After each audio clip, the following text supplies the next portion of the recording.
থেকে বা কোন দল থেকে অফার পেয়েছেন? দেখুন, আমাকে তো অবভিয়াসলি তৃণমূল থেকেই তো আমাকে সবসময় করা হচ্ছে চলে আসো।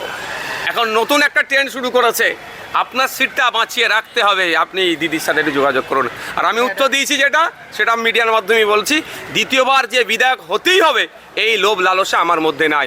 আমি এতটুকুই বুঝি, আমি জেলে যখন আমাকে 42 দিন রেখেছিল, আমি শহীদ গোপীনাথ সাহার জীবনী জেলের মধ্যে পড়েছিলাম। তিনি 19-এর কোটা পার হয়নি, দেশের জন্য জীবন উৎসর্গ করেছিল।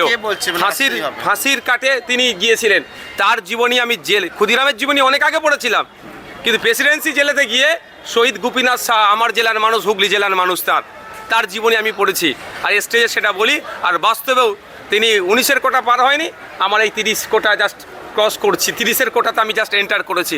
সুতরাং আমাকে এই কিনতেও পারবে না, মিথ্যা মামলাতে আমাকে আটকাতে পারবে না। অফার কে দিচ্ছে? আপনি অবশ্যই অবশ্যই শাসক দলে যারা আছে তারা লাস্ট যেদিনকে আমাকে অ্যারেস্ট করে সেই দিনকে আমি বিধানসভায় গিয়েছিলাম। আমি নামটা পাবলিকলি এখন ডিসক্লোজ করবো না। সেদিনকে আমি বিধানসভায় গিয়েছিলাম, আমার স্ট্যান্ডিং কমিটির একটা মিটিং ছিল, সেই সময় আমাকে শাসক দলের এমএলএ দ্বারা বোঝানো বলবেন বা অফার বলবেন বা ভয় দেখানো সবটাই হয়েছে, কিন্তু কোনোটাকে আমি পাত্তা দিচ্ছি না। মানে বিধানসভার অন্দরে? হ্যাঁ, বিধানসভার ক্ষেত্রে পেরে উঠতে পারছে না। আমার নামে একাধিক ধারায় একাধিক মামলা দিয়েছে। কদিন আগে আমাকে 24 ঘন্টা আটকে রেখেছিল। এই সমস্ত অ্যাডভোকেটস যারা আছেন, ইনাদের মধ্যে ছিলেন আরও অ্যাডভোকেটসরা আসে, আমাদেরকে জামিন করিয়েছে। তো আমাকে আটকাতে পারছে না, তাহলে কী হবে? সামাজিকভাবে আমার যে রেপুটেশন তৈরি হয়েছে, আমি যে মানুষের পরিষেবা দিচ্ছি, জাত ধর্ম বর্ণের ঊর্ধ্বে গিয়ে মানুষের পাশে দাঁড়াচ্ছি, এটাই শাসকের ঈর্ষার কারণ হয়ে দাঁড়িয়েছে। আমাকে অফার হচ্ছে তৃণমূলে জয়েন করার জন্য, আমাকে নামে মিথ্যা মামলা হচ্ছে, সবটাই যখন আমি প্রত্যাখ্যান করছি, আমার সাথে আর কোনো অ্যাঙ্গেল থেকে পেরে উঠতে পারছে না। পাবলিক পারসেপশন আমার সম্পর্কে এতে খারাপ হয়, পাবলিক ডোমিনে আমাকে এই ধরনের মিথ্যাচার করা হচ্ছে। আমি একটা কথা বলি, আমি 30 কোটি টাকায়, আমি এমন ক্যামেরা বলছি, নিলে 3000 কোটি টাকা নিয়ে আর আমি ভাববো, যদি ভাবি নেব না। ওই 30 কোটি টাকা আমার বাড়িতে, আমার হাতে ধুলো। আমার বাড়িতে প্রত্যেক বছর 1 কোটি টাকা শুধু কাঠ পুড়াই আমরা, কাঠ রান্নার জন্য। অন ক্যামেরা বলছি, 1 কোটি টাকার কাঠ লাগে আমাদের বাড়িতে, যে ভক্তবিন্দুরা আসে তাদের খাওয়ানোর জন্য। 30 কোটি টাকায় নৌসাদ হাত দেবে? 3000 কোটি হলে তাও আমার ভক্তরা বিশ্বাস করতো যে তাহলে এটা হতে পারে, তাও বিশ্বাস করবে না। আমি প্রসঙ্গক্রমে বলছি 3000 কোটি কেন? একদিকে আমার মিনিস্ট্রির অফার আছে, সেটাকে আমি ছড়িয়ে দিচ্ছি, আর আমাকে 30 কোটিতে আমাকে আটকে রাখবে? এই গল্পর জবাব আমাদের যারা উকিল সাহেবরা আছেন তারা কোর্টের মাধ্যমে নেবে।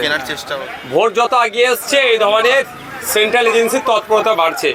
তবে আমি এতে আশার আলো কিছু দেখতে পাই না, কারণ আমি দেখলাম 4.5 বছর কিভাবে সেন্ট্রাল এজেন্সি ঘুমিয়েছিল। যারা পোস্টপোল ভায়োলেন্স করলো, যাদেরকে ন্যাশনাল হিউম্যান রাইটস কমিশন যাদেরকে নটোরিয়াস ক্রিমিনাল বললো, সেই মামলা এখন কত দূরে? আর ইতিপূর্বে বিভিন্ন চাকরি বিক্রি থেকে শুরু করে বিভিন্ন ক্ষেত্রে কোনো একটা লেভেল পর্যন্ত গিয়ে সেন্ট্রাল এজেন্সি আটকে যাচ্ছে। সেই মনে পড়ে যাচ্ছে সেই বিখ্যাত উক্তি চর্চিত কাকুর, যে সাহেব পর্যন্ত পৌঁছাতে পারবে না। আমরা চাই এই যে দুর্নীতি হয়েছে, আপনি বালি বলুন আর চাকরি বিক্রি বলুন, ওদের ক্ষমতা নাই বুথস্তর বা ব্লকের বা জেলার নেতৃত্বর যে এটাকে কন্ট্রোল করে নেবে বা এটাকে হজম করে নেবে।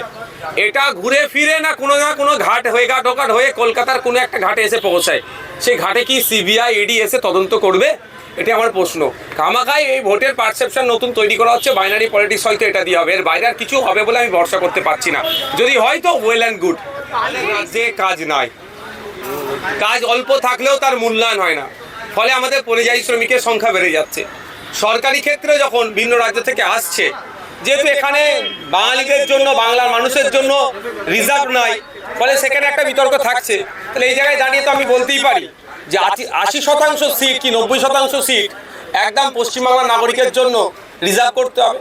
অন্যান্য রাজ্যের মানুষরা আসে পরীক্ষা দেবে, সেটা এখনই আমি বিরোধিতা করতে পারবো না, কারণ সেই প্রভিশন আমাদের নাই, কিন্তু সংরক্ষণ হওয়া দরকার পশ্চিমবাংলার নাগরিকের জন্য।